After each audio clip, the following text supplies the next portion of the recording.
Hello and welcome to Gardening at 58 North. In this video I'm going to be preparing the soil here at my parents' plot for runner beans, parsnips and carrots and peas.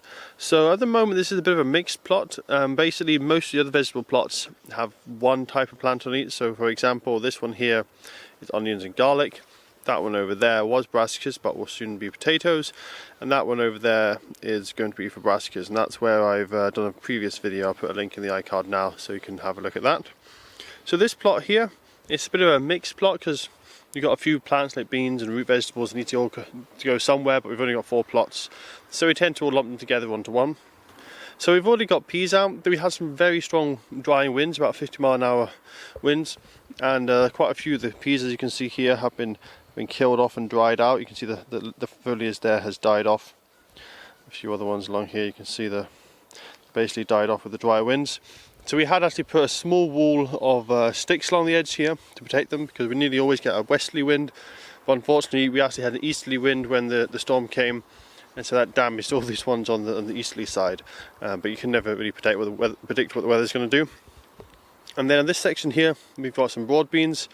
They were planted just yesterday, so they're looking quite fresh and healthy. Hopefully we don't have any strong wind, but the weather for the next week looks quite good. So in this section it's going to be quite a complex plot, so we're going to have a little path down here so we can get access to the crops. This triangle, so I'll try and trace out my finger, going up here and then down like that, that's going to be for carrots or parsnips, probably carrots. So for the carrot and parsnip plots I'm going to have to prepare the ground slightly different to the pea and bean plots, so that the parsnip and carrot plots I'm not going to add too much compost and I won't add any manure. And I'm going to make sure it's really well dug, nice and loose, so the plants can grow their roots down and they don't hit any lumps, because if there's hit any lumps then you'll get kind of misformed carrots or parsnips. You won't get a nice straight long root. I'll also add some blood, fish and bones, so they've got some feed and some nutrients, but root vegetables don't need a huge amount of feed. If you give them too much nitrogen they just tend to grow a lot of leaves and not many roots, so won't be feeding them too heavily. And we always add a lot of compost to all the plots every year anyway, apart from the root vegetable plots, so not adding a huge amount of compost isn't a big issue. But I'll see if I can find some riddled compost, and I might add that just to give a little bit more nutrition to the soil. When it comes to the bean sections, the bean section is the peas. First of all, is going to be, there's going to be a square here, kind of like that, and that square is going to have probably 4 obelisks for the Mons 2 peas. Coming over here, there's going to be a path. You can kind of see it there. It comes along, and then it's going to curve here and go in line with that path. So it comes along, bends there, then comes down here.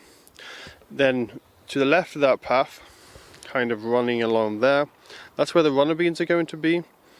So there's just going to have to put a tall structure for them. I think last year my parents used this ladder and all this wood for it. That was in the plot over there, but we're going to move on to this plot this year.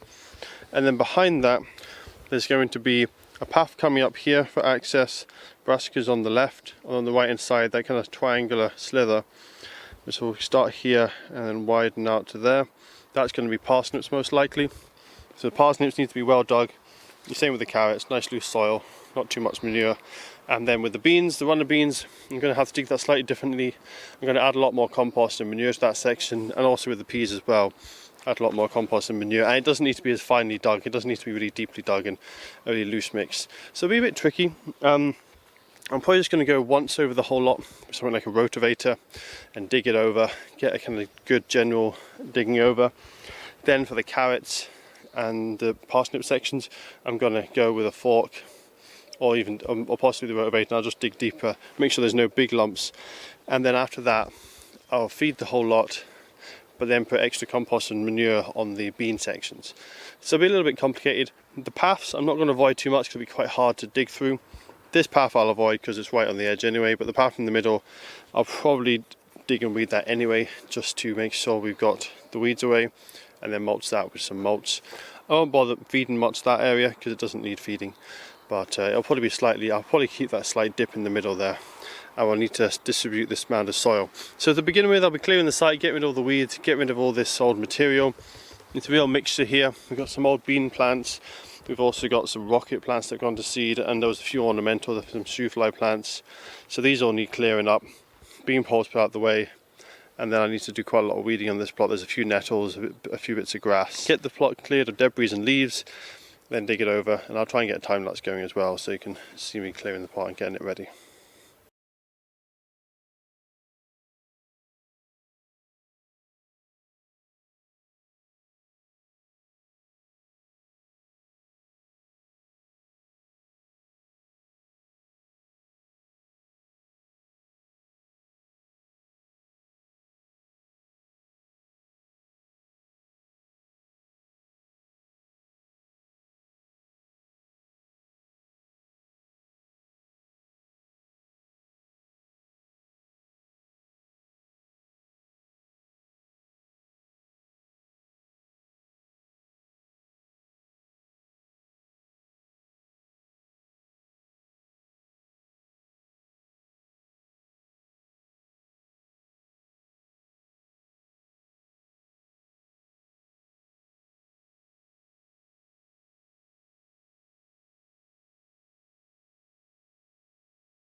So that's the plot now fully prepared. Dug out all the larger pieces from the sections that are going to have root vegetables, and this is all the stones and material that we brought out from there.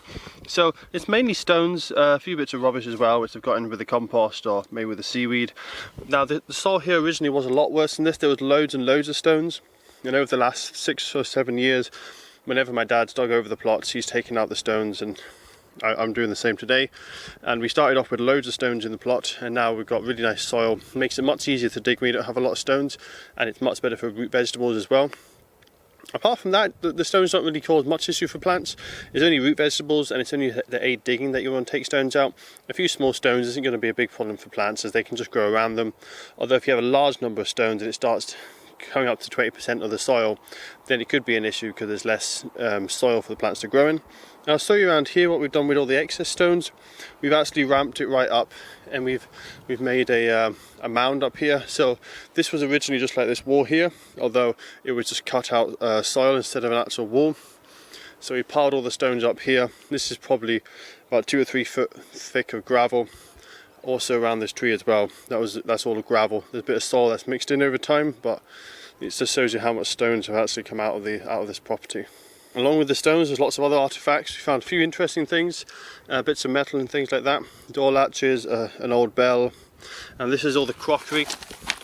Now there is a lot more crockery elsewhere, but this is the kind of stuff we get: chimney pots, old plates, bottle bottoms. There's a lot of glass. The glass we put separately in the glass recycling, but and also quite a lot of coal. So there's quite a lot of rubbish we've taken out of the garden. The reason there's so much rubbish in this garden is it's a 200-year-old cottage, and all the houses around here have big plots. And this village was, it was a farmer's village. So the farmers had fields elsewhere, but they grew their own vegetables in the back gardens. And so over the years, the soil's been turned and worked a lot, which is why the soil is so good. And it was good even when we started, but we just improved it further. But because it's over 200 years before they had rubbish collection, what people used to do back then in the Victorian times and earlier is if something didn't burn in the fire, they would just throw it into the garden and bury it. So that's why there's loads of broken crockery and coal dust and things like that. So this section here will be for the carrots or the parsnips, not sure which one yet. You can see the paths in between. This has just had bloodfish and bone dug into it, soil nicely loosened. Now I was going to rotivate the whole plot, but there was actually hundreds if not thousands of worms when I started digging, and the soil was already quite loose, and if I was to rotivate it, it would just chop up all the worms and kill them. So I don't really want to kill all the worms, so that's why I'm not going to rotivate this site. Just going to leave it as dug over for the root crops. And because of all the worms, I'm not going to dig over the sites here. I'm just going to go with a no dig principle.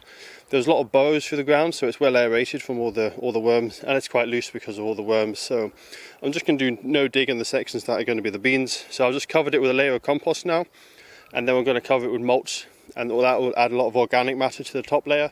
The worms will then pull that organic matter down, and that will feed the soil, and it will help mix it all through the soil as well. So this will be the pea section. I've also put on bloodfish and bone as well as a feed. I'm going to say compost and then a lot of mulch on top. I'm going to have the path down the middle here, as you can see. The slightly darker line, it might be hard to see on the camera, That's where the runner beans are going, and then this is the other section, probably parsnips, possibly carrots, but certainly root vegetables. So this will be the runner beans down here.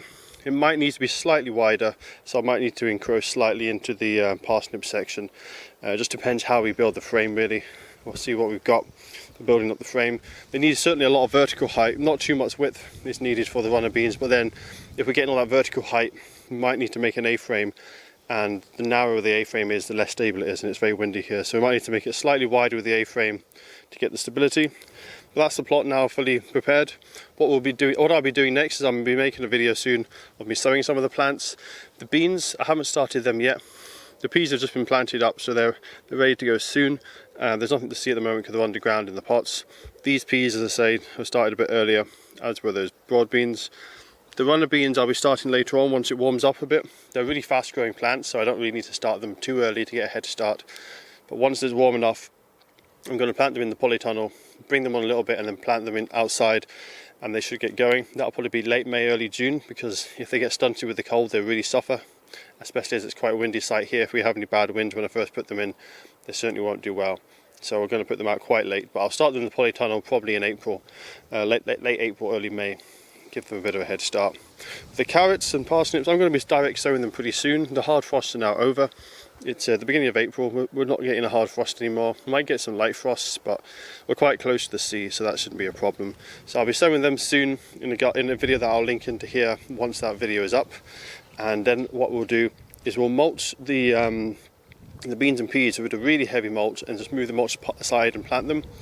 With the other sections, we're going to have to leave a little bit more unmulched because we'll have to direct sow the root vegetables. You can't sow root vegetables into a pot and then put it into the soil, because once you transplant it, you disturb the roots. The roots don't then grow nice and straight, or if they do grow in the pot nice and straight, they'll hit the bottom of the pot and spiral around, and then when you put them in the ground, you'll have that weird spirally effect still on the root, and they'll just become malformed. So they really have to be direct sown. So I'll direct sow them, but as I say, if there's a lot of mulch, they're very small seedlings, I'll need to make sure the mulch is well away from them until they've germinated, and then I'll thin them out, and then once they're thinned out and a bit bigger, I can then mulch them up with some more mulch.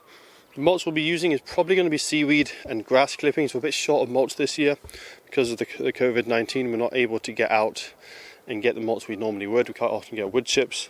So we're going to be using seaweed. There's an unlimited supply of seaweed in the nearby. We've just got the sea at the end of the road. So we'll be collecting loads more seaweed for the plots. And then there's a lot of grass in this garden, big lawn areas. So I'll probably be just, instead of mulching the grass like we normally do, start collecting it or spread that out of the surface. We also have a few straw bales left over. We've used them on the raspberries there, as you can see.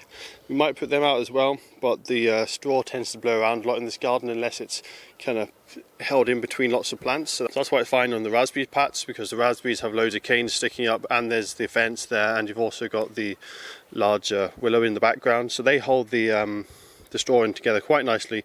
Doesn't blow around. But if we were to put it on this open site here, it definitely would blow around. So we'll see what we'll get.